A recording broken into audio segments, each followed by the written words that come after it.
बार हमने ठाना कि अब हम विकास करके दिखाएंगे, योजनाएं लेके आएंगे, जनता के बीच से जनता के लिए योजना लेकर आएंगे। हमारा जो मोटो है मेन, जनता से जनता के बीच से जनता के लिए योजना लेकर आना, एक नया कॉन्सेप्ट है। अभी आप जबलपुर को स्पेशल इकोनॉमिक जोन से अभी 2 साल पहले हटा दिया गया है। ऐसे ही नेशनल इंडस्ट्रियल कॉरिडोर बनना था, कभी जबलपुर से रीवा तक का उसका प्रस्ताव था, लेकिन हमारे सांसद महोदय की कमजोरी की वजह से उसको निरस्त कर दिया गया। दूसरी बात मैं ये कहना चाहूँगा, जो प्रस्ताव दिया जाना था मध्य प्रदेश सरकार द्वारा कि भेड़ाघाट को विश्व धरोहर घोषित की जाए, दुर्भाग्य से अभी तक हमारे शहर के नेताओं की कमजोरी की वजह से वो प्रस्ताव नहीं दिया जा सका। मैंने निगम से ये मांग की थी कि आप मुझे बताएं कि 10 साल में आपने इतना शिक्षक कर लिया, तो मुझे ये पता चला था कि लगभग 48 करोड़ रुपया इनके फंड में जमा है।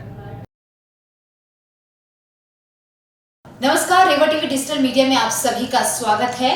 संस्कार धानी की बात सिमरन के साथ। जी हाँ, ये कार्यक्रम हम लेकर आए हैं आप सभी के लिए। और जैसे कि आप सभी जानते हैं कि हमारे जबलपुर शहर में स्थानीय नगरीय निकाय चुनाव जल्द ही होने वाले हैं और इसके लिए सभी लोग अपनी दावेदारी भी पेश कर रहे हैं।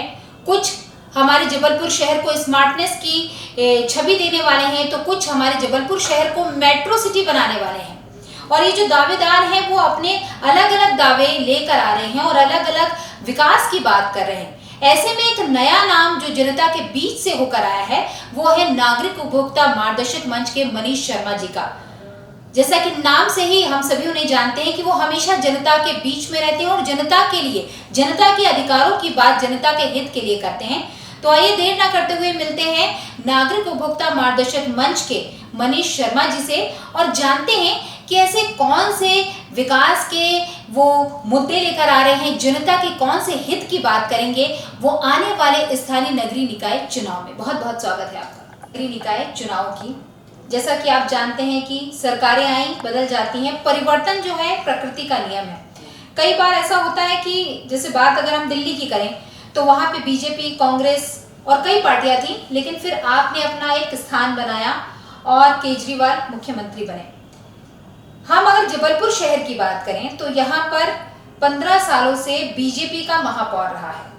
और अगर हम बात करें राज्य की तो यहाँ पर कुछ दिनों पहले कांग्रेस की सरकार थी करीबन 1.5 साल, और उसके बाद पुनः बीजेपी की सरकार आ गई। स्थानीय नगरीय निकाय चुनाव होने वाले हैं, आप जानते हैं मुद्दे क्या हैं। तो आपसे हम ये जानना चाहते हैं कि किन मुद्दों को लेकर आप जनता के बीच में जाना चाह रहे हैं। देखिए, मैं सबसे पहले आपको ये बताना चाहूँगा कि अधिकार यदि लंबे समय तक किसी के पास रहे तो वो मोनोपोली हो जाती है, चाहे फिर वो कांग्रेस की हो, बीजेपी की हो, मोनोपोली चलने लगी है। और वो जनता की ये विचार नहीं जानना चाहते कि वास्तव में उनको विकास क्या चाहिए, वो अपने विचार लादने लगते हैं। आप देख रहे हैं अभी केंद्र में यही हो रहा है, राज्य में भी। इसी संबंध में हमने ये विचार किया कि क्यों ना हम मामलों को जो लगातार उठाते हैं, हाईकोर्ट ले जाते हैं, जनता के बीच में आंदोलन करते हैं, एक तरह से उन योजनाएं जो सरकार लाती है या स्थानीय प्रशासन लाता है उसका विरोध करते हैं। तो कभी कभी प्रश्न ये उठता है, हमसे पूछा भी जाता है कि आप हमेशा विरोध करके दिखाइए। तो इस बार हमने ठाना कि अब हम विकास करके दिखाएंगे, योजनाएं लेके आएंगे, जनता के बीच से जनता के लिए योजना लेकर आएंगे। हमारा जो मोटो है मेन, जनता से जनता के बीच से जनता के लिए योजना लेकर आना, एक नया कॉन्सेप्ट है, अभी आपने सुना नहीं होगा ये। हम इस पर काम करना चाहेंगे और हम करके दिखाएंगे अगर मौका मिला तो, जनता के बीच से जनता की योजनाएं कैसे लाई जाती है और विकास कैसे किया जाता है। तो जनता के बीच से जनता के लिए, जनता का हित सोच के आप जो काम करने वाले हैं। बात अगर हम करें, जो कुछ दावेदार हैं वो कहते हैं कि जबलपुर शहर जो है स्मार्ट सिटी है, हम उसको मेट्रो सिटी बना देंगे। चलिए ठीक है, अच्छी बात है, लेकिन एक कॉन्सेप्ट जो होता है ना, जिसको हम कहते हैं मास्टर प्लान, धरातल पर वो मुद्दे लेकर नहीं आते हैं। बात अगर हम करते हैं कि केंद्र सरकार बहुत सारी कल्याणकारी योजनाएं बनाती है, लेकिन कई बार ये होता है कि जो हितग्राही है, जो रियल हितग्राही है, उसको वो योजनाएं मिल ही नहीं पाती। बीच के लोग जो हैं उन योजनाओं का लाभ उठा लेते हैं और कई बार ऐसी योजनाओं के बारे में जनता को पता ही नहीं चलता है। तो कहाँ फेलियर है? देखिए, कोई भी योजना आई जी, अब आप छोटे छोटे स्तर पे देखते हैं, अगर एक फैमिली में भी कोई योजना लेकर आते हैं, अगर उसकी प्रॉपर मॉनिटरिंग नहीं होती है तो वो योजना का सफल होना तय हो जाता है। तो लैक ऑफ मॉनिटरिंग, जिसको कहते हैं ना, मॉनिटरिंग की कमी की वजह से कोई भी योजना निचले स्तर तक नहीं पहुंच पाती है, क्योंकि वो समझ जाते हैं कि देखने वाला कोई नहीं है। तो बीच के जितने भी बिचौलिए होते हैं, चाहे फिर वो सरकार हो या स्थानीय प्रशासन हो या अधिकारी हो, कर्मचारी हो, उसका लाभ लेने लगते हैं। और लाभ कैसा लेते हैं? अपने जुड़े हुए लोगों को लाभ पहुंचाते हैं। इस कारण से। और दूसरा प्रचार प्रसार की कमी। विज्ञापन किए जाते हैं, बड़े बड़े विज्ञापन किस में किए जाते हैं, टीवी में किए जाते हैं या फिर न्यूज़पेपर में किए जाते हैं। जहाँ पर 18% लोग मात्र टीवी या न्यूज़पेपर देखते हो, तो आप सोच लीजिए कि बाकी की जो 82% जनता है उनके पास कैसे पहुँचेंगे। उसमें से लगभग मान लीजिए आप 30 से 40% तो इलिटरेट लोग होते हैं, पढ़ नहीं पाते, छोटे तबके के लोग। तो उनका जो माध्यम होता है जनता तक पहुँचाने का योजनाओं का, वो सही तरीके से नहीं होता है जी। ये बहुत अति आवश्यक है। पहले के ज़माने में मुनादी हुआ करता था, लोगों को बताया जाता था, घर घर जाके बताया जाता था, नुक्कड़ होते थे, वो सारा कुछ जो है वो धीरे धीरे चलना फिर से स्टार्ट हुआ है। मुनादी होती है, रिक्शों में होती है, लेकिन आवाज़ इतनी डिम होती है कि हम और आप नहीं सुन पाते, लेकिन वो महीनों भर चलती है, सालों चलती है।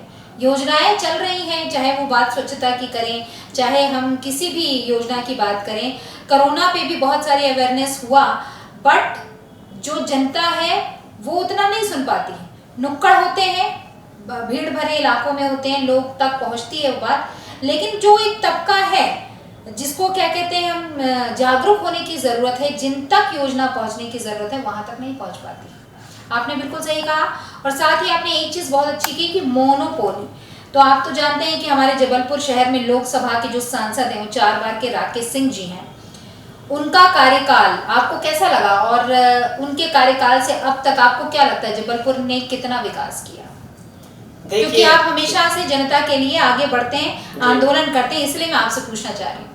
देखिए, मैं ये कहना चाहूँगा, अगर सांसद की एक जो छवि होनी चाहिए वो दबंग होना चाहिए। दबंग ऐसी कि हमारी बात को दबंगता के साथ वो जो आका है उनके, जो जिनकी सरकार है, जिनके अंडर में वो MP हैं, उन तक पहुँचा सके।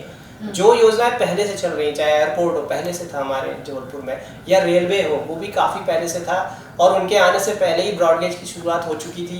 यहाँ पर रेलवे जोन आ चुका था उनके आने से पहले। ये जो योजना पर वो श्रेय लेते हैं, अभी हमारे यहाँ फ्लाईओवर बन रहा है, अभी उसका भी श्रेय लेते हैं। लेकिन हमने जो पहले सुना था कि कभी जब इलेक्शन होने वाला था लोकसभा का, तो वो जो कांग्रेस के सांसद के लिए लड़ रहे थे, उन्होंने ये बात सबसे पहले सामने लाए थे कि यहाँ पे फ्लाईओवर बनना चाहिए, और उसको उन्होंने सैंक्शन कराया था। तो एक तरह से ये श्रेय लेने वाली बात अलग है। लेकिन धरातल पे यदि बात की जाए तो ऐसा डेवलपमेंट देखने नहीं मिल रहा है। मैं आपको कुछ बातें बताना चाहूँगा कि जबलपुर को स्पेशल इकोनॉमिक जोन से अभी 2 साल पहले हटा दिया गया। स्पेशल इकोनॉमिक जोन से हटने का मतलब ये हुआ कि यहाँ पर केंद्र सरकार द्वारा प्रायोजित की जाने वाली इंडस्ट्रियल डेवलपमेंट नहीं हो पाएगा, उसका फंड मिलना बंद हो जाएगा। ऐसे ही नेशनल इंडस्ट्रियल कॉरिडोर बनना था, कभी जबलपुर से रीवा तक का उसका प्रस्ताव था, लेकिन हमारे सांसद महोदय की कमजोरी की वजह से उसको निरस्त कर दिया गया। इसके अलावा 10 बनाए हैं पूरे इंडिया में, लेकिन यहाँ का जो मेन था उसको निरस्त कर, मध्य प्रदेश का ही नाम हटा दिया गया उसमें से। और इसके अलावा औद्योगिक केंद्र जबलपुर जैसे शहर में नहीं है, छोटे शहरों में है, नरसिंहपुर जैसे में है, कटनी में, लेकिन जबलपुर में नहीं है। तो जो रोजगार देने की बात है, अगर रोजगार जब लोगों को मिलेगा, रोजगार के साधन बढ़ेंगे, यहाँ पर नई इंडस्ट्रीज आती, नए औद्योगिक कारखाने लगते, तो डेफिनेटली शहर का विकास होता है। इंदौर का विकास का कारण सबसे बड़ा यही है कि वहाँ पे औद्योगिकरण बहुत ज़्यादा हुआ। मैं खुद पढ़ा हूँ वहाँ से 20 साल पहले। इंदौर आज से 20 साल पहले जो था, आज बहुत अंतर है उसमें। बिल्कुल मिनी मुंबई बन गया है। जी, कुल मिलाकर स्थिति ये है कि जब औद्योगिक विकास होता है तो शहर का सही विकास होता है हर तरीके से, क्योंकि वहाँ पर पैसे का फ्लो बढ़ जाता है। जब पैसे का फ्लो बढ़ता है कहीं पर, तो डेफिनेटली वहाँ डेवलपमेंट आपको नजर आने लगता है। तो अगर एक सांसद के दृष्टिकोण से देखा जाए तो वो दबंग सांसद नहीं है जैसा होना चाहिए। जी, इंदौर की आपने बात की और डेवलपमेंट की बात की। इंदौर में मैंने एक चीज़ देखा है, क्योंकि मैं वहाँ अक्सर आती जाती रहती हूँ, जब बात विकास की होती है तो कांग्रेस, बीजेपी या कोई अदर पार्टी नहीं, वो लोग मिलकर आगे बढ़ते हैं। बात अतिक्रमण की होती है तो वो लोग मिलकर, मतलब शासन भी है, जनप्रतिनिधि भी है, और जो जनता है वो खुद अपने उस स्ट्रक्चर को तोड़ लेती है कि भाई विकास हो रहा है, किसका? मेरे शहर का हो रहा है। तो वहाँ पार्टी नहीं होती है, वहाँ शहर की बात होती है। आपने कहा कि फ्लाईओवर की बात की, जैसे तो फ्लाईओवर का जो कार्य था, वो जो महापौर स्वाति गोडबोले रहीं, उनके टाइम पे देखा गया था, गडकरी जी आए थे बाकायदा, और उन्होंने कहा था कि यहाँ पर फ्लाईओवर बनना चाहिए, और उन्होंने मद बाकायदा उसको दे दिया था, DPR भी बना। लेकिन बाद में जो कंपनी काम कर रही थी, मुझे नहीं पता किन कारणों से उसने छोड़ दिया, पुनः DPR बना, और इतने सालों के बाद अब जाके काम कोरोना के टाइम से शुरू हुआ। लेकिन ऐसा लगता नहीं है मुझे, कन्फर्मली मैं क्या कहूँ, बल्कि पब्लिक कह रही है ये कि ये फ्लाईओवर टोटल कंप्लीट हो पाएगा या नहीं। क्यों? सवाल इसलिए है कि डेवलपमेंट तो शुरू हो गया है, कंस्ट्रक्शन शुरू हो गया है, लेकिन आजू बाजू का जो आपको स्ट्रक्चर हटाना है वो अभी तक टस से मस नहीं हुआ है। और वहाँ जो काबिज लोग हैं वो कई सालों से वहाँ रह रहे हैं, कईयों के व्यापारिक प्रतिष्ठान हैं जो कई सालों से है। एक इमोशनल टच भी है और दूसरा इकोनॉमिकली अगर वो वहाँ से हटते हैं तो उन्हें उसका खामियाजा भी भुगतना पड़ेगा। ये उनका कहना है, मेरा नहीं कहना है। तो आपको क्या लगता है ये जो फ्लाईओवर बन रहा है ये बनकर कब तक तैयार होगा, बन पाएगा कि नहीं बन पाएगा? देखिए, कभी भी कोई भी विकास कार्य हो, जैसे मैंने कहा जनता के बीच से जनता के लिए जी, इसका मतलब ये है कि कोई भी विकास कार्य हो तो कम से कम जिस क्षेत्र में विकास हो रहा है उधर की जनता को सबसे पहले अपने विश्वास में लेना बहुत जरूरी होता है। उनको बताना पड़ता है कि इस विकास से उनको क्या लाभ होगा, तब कहीं जाकर वो उसका सहयोग मिलता है। और आपने जैसा इंदौर में बताया कि लोग स्वतः हटाते, उनको बता दिया जाता है कि आपका ये विकास होगा तो आपको ये लाभ होगा, है ना, जनता के लिए काम है। हमारे जबलपुर में ऐसा नहीं होता है, हमने पहले ही कह दिया है कि मनमर्जी की जाती है। तो बहुत संभावना, आपने जो प्रश्न उठाया है फ्लाईओवर का काम स्मूथली चलेगा, मुझे विश्वास इसलिए नहीं है कि जल्दी हो पाएगा अगले 10 साल तक। बहुत सारी बाधाएं आपको देखने मिलेंगी। अभी तो कुछ भी सामने नहीं आया, केवल पेपर में खबर छपी थी और उसके आधार पे उन्होंने पाए लेने खंभे गाड़ना चालू कर दिए। जब वो तोड़ना चालू करेंगे तो नेचुरली है कि लोग कहीं ना कहीं माननीय उच्च न्यायालय की शरण लेंगे और मामला लंबित होगा। अभी पर्यावरण का मुद्दा भी इसमें उठेगा, क्योंकि जब ये बनना चालू होगा आगे तो उसमें प्रदूषण बढ़ेगा। तो डेफिनेटली अगर उसके पालन नहीं करेंगे तो ये मुद्दा भी निश्चित तौर पर कोर्ट जाएगा। कौन लेकर जाएगा मैं नहीं कह सकता, लेकिन ये जाएगा, मेरा विश्वास है, क्योंकि जनता को विश्वास में नहीं लिया गया है। तो स्मूथली चलना तो मुझे बहुत मुश्किल लगता है कि अगले 3 साल में ये ब्रिज बन पाएगा, जैसा इन्होंने कहा है कि 3 साल में। मुझे तो लगता है कम से कम 10 साल लगेंगे। यहाँ फ्लाईओवर बन रहा है और आप सुबह शाम को देखेंगे तो एकदम ट्रैफिक जो है वो रेंगता है। कहाँ से रेंगता है? आपके ये प्रेम नगर से रेंगता हुआ वो छोटी लाइन तक पहुँचता है, फिर छोटी लाइन से रेंगता हुआ नीचे पहुँचता है। तो इस समय क्या है, एक तो प्रदूषण उससे भी बढ़ रहा है। कोरोना का जो अगर बात करें कि एक जो लोग आशंका जता रहे हैं कि पुनः फिर से लॉकडाउन होगा, कोरोना के लिए अब उतना एहतियात जो है लोग नहीं बरत रहे हैं। आप अगर इस उसमें जाते हैं और अगर आपको ऐसा लगता है कि आप दावेदार हैं और जनता आपको चुने, तो इन बीमारियों से, इन त्रासदियों से लोगों को बचाने के लिए कुछ प्रिपरेशन आपने की है कि किस प्रकार से उनको जागरूक करेंगे? देखिए, मैंने अभी एक सुझाव दिया है जी। अभी मैं PWD में मिलकर आया था और नगर निगम में भी, कि आप वैकल्पिक मार्ग की व्यवस्था कीजिए जी। अगर वैकल्पिक मार्ग बनता है तो ये जो ट्रैफिक जाम की समस्या है इससे मुक्ति मिलेगी। दूसरी बात आपने जो कहा है कोरोना की, तो वास्तविक स्थिति ये है कि सीरो की रिपोर्ट आई है अभी जबलपुर की, 30% लोगों में इसमें इम्यूनिटी पाई गई है, यानी 70% लोगों को संभावना है कि कोरोना हो सकता है। तो डेफिनेटली इसमें जो गाइडलाइन जारी की है WHO ने और केंद्र सरकार ने, उसका पालन सुनिश्चित करना चाहिए। अगर ऐसा नहीं किया गया तो जो नया स्ट्रेन आया है अभी 2-3 देशों में आ चुका है और वो ज़्यादा भयानक माना जाता है, 30% ज़्यादा हावी होगा ऐसा माना जाता है। तो कहीं ना कहीं हो सकता है कि अगर 70% लोग इससे इन्फेक्टेड हो गए तो डेफिनेटली फिर लॉकडाउन ही लगेगा और इसके अलावा कोई चारा नहीं है। हमारी योजना ये है कि लोगों को एक बार पुनः सक्रिय किया जाए, समझाया जाए कि कोरोना भी ख़त्म नहीं हुआ है, वैक्सीनेशन जब तक पूरा नहीं हो जाता तब तक आपको सावधान रहना पड़ेगा, मास्क का प्रयोग कीजिए, इस बात को फिर से शुरू करना चाहिए और इसके अलावा लोगों को सोशल डिस्टेंसिंग का पालन करना बहुत ज़रूरी समझाना। लेकिन अभी जिस तरीके से स्कूल कॉलेज खुल रहे हैं, सारे ऑफिसेज खुल गए हैं, तो अब तो ज़्यादा आसान है कि अब इंस्टीट्यूशनल हैं लोगों को, अब आपको है ना मॉब में एक साथ समझाने के मौका मिल जाएगा। अभी तो ऐसा था, लॉकडाउन था, लोग घरों में थे, समझाना कठिन हो रहा था, अब ज़्यादा आसानी से समझाया सकता है। तो कहीं ना कहीं थोड़ी रोकथाम तो की जा सकती है अगर इन चीज़ों को पालन करें या फॉलो करें। अगर आप चुनकर आते हैं तो महिलाओं के लिए क्या खास रहेगा, युवाओं के लिए क्या खास रहेगा?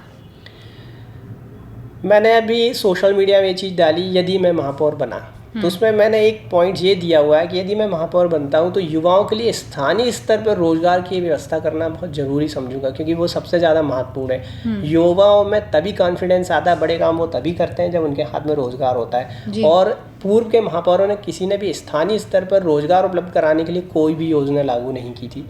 दूसरी बात, महिलाओं की सुरक्षा की बात है तो उस पर अभी जो मिनिस्ट्री ऑफ होम, अपने यहाँ की होम मिनिस्ट्री ने गाइडलाइन जारी की किस तरीके से महिलाओं की सुरक्षा करना है और कैसे कैसे आपको पालन करना है उसके। तो मैं पूरी कोशिश करूँगा कि उन सारी गाइडलाइंस को यहाँ पर महिला सुरक्षा के लिए लागू कर सके। उसमें छोटी सी बात बताऊँगा, जैसे सारे सिटी परिवहन जितनी भी बसेस हैं सब में GPS सिस्टम से जुड़वाना, सिटी सर्विलेंस सिस्टम, CCTV कैमरे का जाल बिछा देना पूरे में शहर में। तो कुछ ऐसे मैं स्टेप करूँगा, कोशिश करूँगा कि इन सबको पालन कर सकूँ।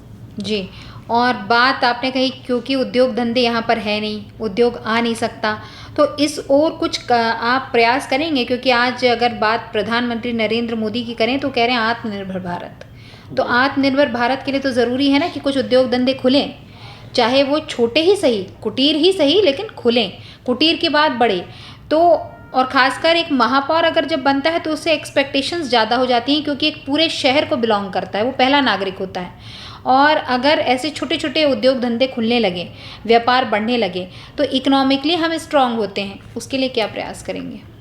देखिए, योजनाएं बनाई गई, मेनली जो इंडिया में योजना बनी है किसी भी प्रकार की, चाहे उद्योग धंधे स्थापित करने की बात है या कुटीर उद्योग स्थापित करने की बात है, आत्मनिर्भर की, उसमें स्थिति ये है कि आप उद्योग लगा लीजिए, वो सहायता करेंगे, ठीक है, आप प्रोडक्ट बनाइए, लेकिन सबसे बड़ा ड्रॉबैक जो है वो प्रोडक्ट के लिए मार्केट अवेलेबल नहीं करवा पा रहे, जिसकी वजह से ये हो रहा है। मैं आपको एक छोटी सी जानकारी देना चाहूँगा कि अभी पिछले 1 साल के अंदर भारत देश के अंदर 22,000 कंपनियों ने दिवालिया घोषित होने के लिए आवेदन किया हुआ है। ये बहुत दुर्भाग्य की बात है। जो नई कंपनियां आई छोटी छोटी MSME जिनको कहते हैं, तो कहीं ना कहीं स्थिति ये है कि मार्केट नहीं है। बांग्लादेश देखिए, बांग्लादेश की सरकार ने क्या किया, मार्केट अवेलेबल कराया, ठीक है। चाइना देखिए, चाइना ने पूरे वर्ल्ड को मार्केट बना दिया, वहाँ की सरकार ने। मैंने जो कहा कि स्थानीय स्तर पर मतलब कुटीर उद्योग स्थापित करने के बाद उनको मार्केट अवेलेबल कराने के लिए प्रयास करूंगा, क्योंकि सरकार योजनाएं तो बहुत दे रही है, सहायता बहुत कर रही है, लेकिन मार्केट नहीं है। तो मैं पूरा प्रयास करूंगा कि इनके लिए मार्केट अवेलेबल करा सकूं। जी, और टूरिज़्म के लिए क्या करेंगे? क्योंकि आपको पता है 15 साल क्या बल्कि 20-25 साल से अगर बात करें, मार्बल सिटी के नाम से हम जाने जाते हैं, लेकिन उसका इतना ज़्यादा डेवलपमेंट नहीं हुआ। आज हम बात करें कि टूरिज़्म के कैलेंडर पे हमारे यहाँ माँ नर्मदा है, नर्मदा जयंती मनाई जाती है। नर्मदा जयंती को क्यों नहीं हम टूरिज़्म के लिए बढ़ावा देते? कितने सारे नर्मदा परिक्रमा वासी बल्कि विदेशों से आते हैं, और आपको ये जानकर बड़ी हैरानी होगी कि ये लोग यहाँ पर रिसर्च करने आते हैं। और अगर हम ये नर्मदा परिक्रमा को टूरिज़्म से जोड़ देते हैं तो इकोनॉमिकली आप स्ट्रांग होंगे, और प्लस लोग आपको जानने तो लगेंगे। जबलपुर शहर को आज मार्बल सिटी के नाम से तो जानते हैं, ठीक है, लेकिन हम चाहते हैं कि नर्मदा है तो नर्मदा के नाम से भी तो जाने।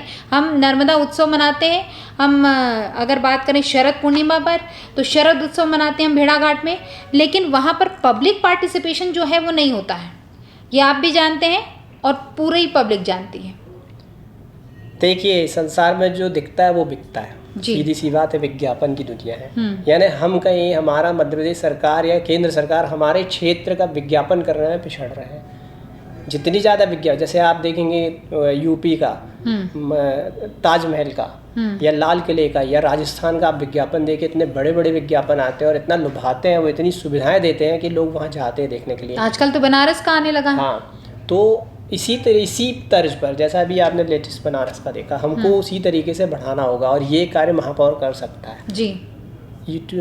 खासकर अपने शहर में नर्मदा जी के विकास के लिए महापौर के पास होता है कि वो कर सकता है डेवलपमेंट। लेकिन ये महापौर जितने भी आए संरक्षण की बस बात करते रहे, किया नहीं इन्होंने कभी, लेकिन बस संरक्षण में ही उलझे रहे, और अभी तक जनप्रतिनिधि भी संरक्षण ही में उलझे रहे, विकास की बात किसी ने नहीं की। दूसरी बात मैं ये कहना चाहूँगा, जो प्रस्ताव दिया जाना था मध्य प्रदेश सरकार द्वारा कि भेड़ाघाट को विश्व धरोहर घोषित की जाए जी, दुर्भाग्य से अभी तक हमारे शहर के नेताओं की कमजोरी की वजह से वो प्रस्ताव नहीं दिया जा सका।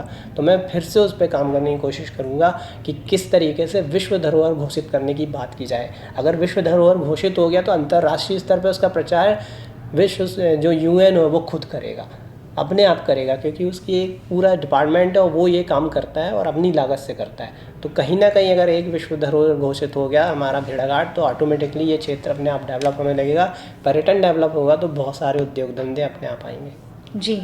और इसके अलावा अगर हम बात करें, जैसे बात हो गई हमारी उद्योग धंधों की, और साथ ही साथ बात हो गई आपके टूरिज़्म की, लेकिन ये जो क्राइम है, इस क्राइम को कंट्रोल करने के लिए क्या करेंगे? क्योंकि आपने देखा कोरोना में क्राइम लगभग ज़ीरो था, कहीं आपको सुनने नहीं मिलता था कि कहीं चाकू चली, कहीं चोरी हुई, कुछ भी नहीं।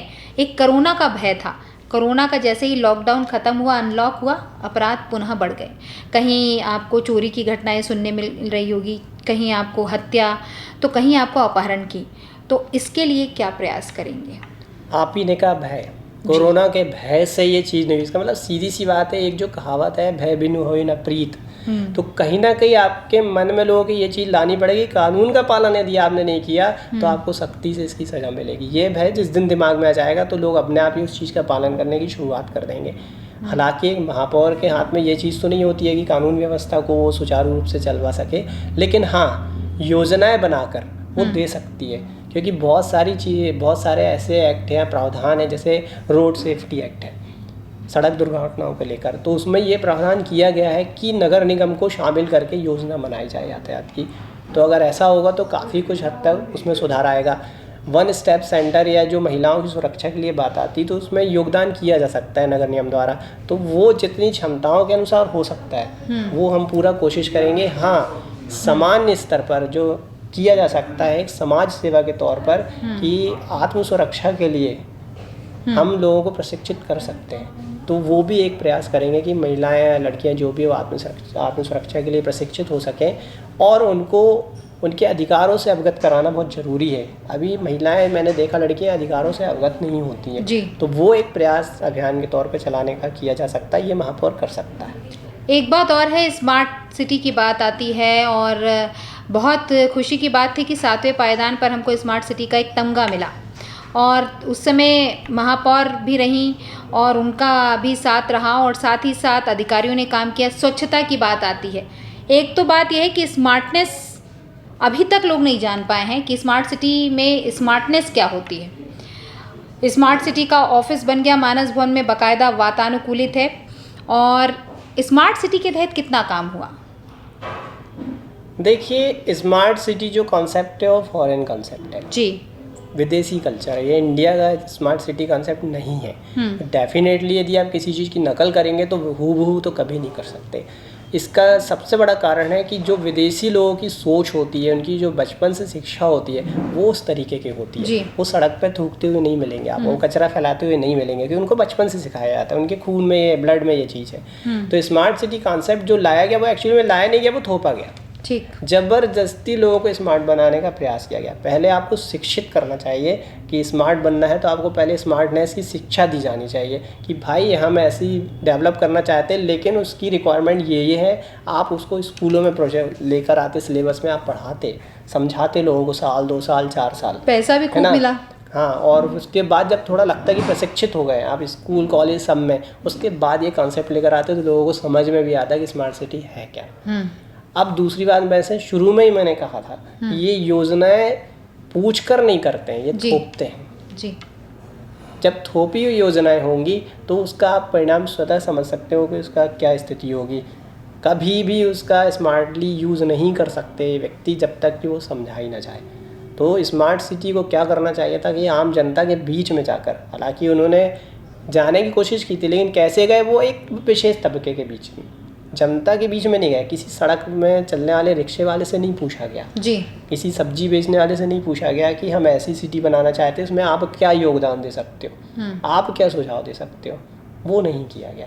तो स्वाभाविक है, ज़मीन आसमान की बात हो गई। कहाँ स्मार्ट सिटी और कहाँ शहर में रिक्शा चलाने वाले और गरीब लोग कहाँ समझेंगे, कैसे आएगी स्मार्ट सिटी। और जो पैसा आया है तो वेस्ट ही होगा। बहुत दुर्भाग्य की और अजीब अजीब योजना है। मैं आपको बनाना चाहूँगा, मानस भवन आपके पास पहले से बना हुआ है, आपने चंद कदम की दूरी पे ओपन थिएटर बना दिया, ठीक है, फिर थोड़ी सी दूर घंटाघर के पास आ गया, फिर एक थिएटर बनाने की बात कर रहे हैं। ऑलरेडी उनका एक जो आपके कांच घर के पास एक बना हुआ है थिएटर, जिसकी उद्घाटन तक नहीं हुई है, कम्युनिटी हॉल बंद पड़ा सालों से, ताला लगा। तो ये समझ में नहीं आया कि इतने सारे थिएटर बनाने की जरूरत क्या है। क्या अच्छा, आपने बहुत अच्छी बात की। कलाकार यहाँ के जो हैं वो बड़े असंतुष्ट से हैं। उनका कहना है कि सरकारें आती चली जाती हैं, हमारे बारे में कोई नहीं सोचता है। एक हमारे पास खुद का अपना हॉल नहीं है, हम जहाँ पर प्रैक्टिस कर सकें, नुक्कड़ की बात कर सकें। अभी हमने कुछ दिनों पहले एक स्टोरी बनाई थी उस पर, तो उन्होंने अपना एक घोषणा पत्र दिया था कि भाई कम से कम एक हॉल तो बने, और साथ ही साथ हम कलाकारों के लिए भी कुछ ऐसा हो कि हम लोग भी कुछ अच्छा सा काम कर सकें, कुछ रियायतें मिल सकें। उसके लिए क्या करेंगे आप? देखिए, मध्य प्रदेश सरकार के पास एक्चुअली में बहुत प्रॉपर तरीके की योजना नहीं है कलाकारों के लिए। जो कभी केंद्र सरकार ने कुछ गाइडलाइंस वगैरह जारी की थी वो उसके हिसाब से वो काम करते हैं। भारत भवन जैसा भवन जबलपुर में नहीं है जी, क्योंकि स्वाभाविक है यहाँ फिर बात वही आती है नेताओं की सोच और नेताओं के कार्य करने का तरीका। हम भी कुछ कलाकारों से जुड़े हुए हैं और उनसे हमारी चर्चा होती रहती है। हमने जब पृथक महाकौशल राज्य बनाने की मांग की थी तो वो हमसे बैठक की उन्होंने और हमने सुझाव दिए कि आप अगर राज्य बनाने की बात करें तो हम कलाकारों के लिए क्या होना चाहिए जी। वो उन्होंने जो सुझाव दिए थे वो पूरी तरीके से यहाँ मौजूद ही नहीं है। जैसा आपने कहा कि इंटरव्यू लिया, आप स्वयं जानते हैं क्या कहना। यदि कोई कलाकार बीमार पड़ जाए स्थानीय स्तर का तो उसको सहायता करने की कोई योजना नहीं है। ये सबसे बड़ा ड्रॉबैक है। उसके लिए बैक सपोर्ट कुछ नहीं है। कोई भी जिले स्तर पर उनको प्रमोट करने के लिए कोई पुरस्कार योजना नहीं है। ठीक है, जैसा आपने कहा हॉल, तो जैसे कांचघर में बना बंद पड़ा है, अब वो क्यों बंद पड़ा है कोई नहीं पता। फिर दूसरी बात, ये जो था मानस भवन वो भी पेड था, ठीक है, निःशुल्क अभी भी पेड है। हाँ, इसकी बात करिए शहीद स्मारक जो है वो भी पर्सनल है प्रॉपर्टी। लेकिन ये जो उन्होंने 2-3 डेवलप करने की कोशिश की, इससे अच्छा होता है कि एक बेहतर बड़ा ढंग का बना देते, ठीक है, उसको सर्व सुविधा युक्त बना देते और जो पैसा था उनके पास वो कलाकारों के बैक सपोर्ट के लिए लगाते तो शायद इसका ज़्यादा अच्छा विकास हो सकता था, ये 4-5 हॉल बनाने से अच्छा जी। तो बहुत आपसे खुलकर बातें हुई और चलते चलते एक चीज़ और बात करेंगे शिक्षा और स्वास्थ्य की, कि शहर को बेहतर शिक्षा मिल सके, बेहतर स्वास्थ्य मिल सके, इसके लिए क्या करेंगे? मैंने शिक्षा के लिए शुरुआत की, आप बोलेंगे कैसे की, तो शिक्षा उपकर लिया जाता था टैक्स के साथ। अब जब नगर निगम का टैक्स जमा करते हैं तो उसके साथ शिक्षा उपकर लिया जाता है। मैंने निगम से ये मांग की थी कि आप मुझे बताएं कि 10 साल में आपने इतना शिक्षा उपकर लिया, तो मुझे ये पता चला था कि लगभग 48 करोड़ रुपया इनके फंड में जमा है शिक्षा उपकर के नाम से। तो हमने आपत्ति उठाई कि आपके 48 करोड़ रुपए हैं तो ये आप स्कूलों में क्यों नहीं लगाते? सब जर्जर हुए जा रहे हैं, टूटे फूटे जा रहे हैं, नगर निगम के तो खासकर। हाँ, तो फिर उन्होंने कोशिश की, हमको अभी बताया कि हमने 10 स्कूलों का उन्नयन कर दिया है, कुछ नए स्कूल बना दिए हैं। तो हमने चलिए जो डम पैसा था 10 करोड़ का कहीं ना कहीं खर्च आया और धीरे धीरे प्रमोशन। हाँ, शिक्षा के बाद स्वास्थ्य की बात आती है तो जो नगर निगम के स्वास्थ्य केंद्र होते थे छोटे छोटे वो बंद पड़े हैं अधिकांश। तो हमने उनसे निवेदन किया कि आप दिल्ली के तर्ज पर मोहल्ला क्लिनिक चालू कीजिए, क्योंकि दिल्ली में ये बड़ा सफल प्रयोग रहा है, तो क्यों ना आप करें। हाँ, अगर मैं महापौर बना तो ये मैं जरूर करूँगा। इसमें ये कर सकते हैं, आपको अगर मैं सुझाव दूं कि बहुत सारे NGOs हैं, उनको आप दीजिए, उनके साथ हेल्प करके उनको अपनी एक टीम बनाइए, उनके साथ कर सकते हैं क्योंकि वो बड़ा अच्छा काम करते हैं। कोरोना के टाइम पे आपने देखा होगा NGOs ने ज़िला प्रशासन के साथ, रेड क्रॉस के साथ मिलकर बहुत बेहतर काम किया था। तो कम से कम क्या है कि आपके मोहल्ले बस्ती में किसी को 11th आवर में अगर किसी भी मेडिकल ट्रीटमेंट की ज़रूरत हो तो वहाँ थोड़ी सी मिल सकेगी, और उसके बाद बाकी आप ट्रीटमेंट कराने के लिए मेडिकल जाएँ, एल्गिन जाएँ या विक्टोरिया जाएँ, कहीं पर भी जाएँ। जी, पहले ही कह चुका हूँ, जनता के बीच से जनता के लिए जी। जनता के बीच का मतलब है यही है कि हर चीज़ जो होगी जनता के प्रबुद्ध लोगों से पूछ कर होगी, उनके बीच से निकाली जाएगी। कोई भी योजना हो, हमने अभी डाला हुआ है कि कोई भी योजना बनेगी तो जनता से समर्थन लेके बनेगी, जनता की आवश्यकताओं को ध्यान में लेकर बनेगी। हॉकर जोन बना दिए गए, ऐसी जगह बना दिए गए जहाँ आम आदमी जाना ही नहीं चाहेगा, वो पूछे ही नहीं जिनको बैठना है कि हमको यहाँ बना रहे हैं, आपको जाना है कि नहीं जाना, मन मर्जी से बना दिया। तो ये मन मर्जी ख़त्म करेंगे, जनता के लिए, जनता के द्वारा, जनता की चुनी सरकार होगी। वास्तव में जो संविधान में लिखा हुआ है उस लाइन को मैं पूरी करने की कोशिश करूँगा, जनता के लिए, जनता के द्वारा, जनता का चुना हुआ व्यक्ति। चलिए, बहुत अच्छा लगा और आपके जो विचार हैं बहुत हटके और एकदम अलग हैं, और बात बिल्कुल सही कहा इन्होंने कि जनता के लिए, जनता के बीच से और जनता के हित की बात करेंगे। तो हमारी शुभकामनाएं हैं, एक अलग नया चेहरा हट के आया है और जनता को इस बारे में थोड़ा विचार करना चाहिए। और साथ ही साथ जब वोट देने आप जाते हैं तो इस चीज़ को आप ज़रूर देखें कि जो भी आपका जो प्रत्याशी है वो क्या कह रहा है, उसके मुद्दे क्या हैं, उसका कॉन्सेप्ट क्या है, उसका विज़न क्या है। हमसे बातचीत करने के लिए बहुत बहुत धन्यवाद। नमस्कार।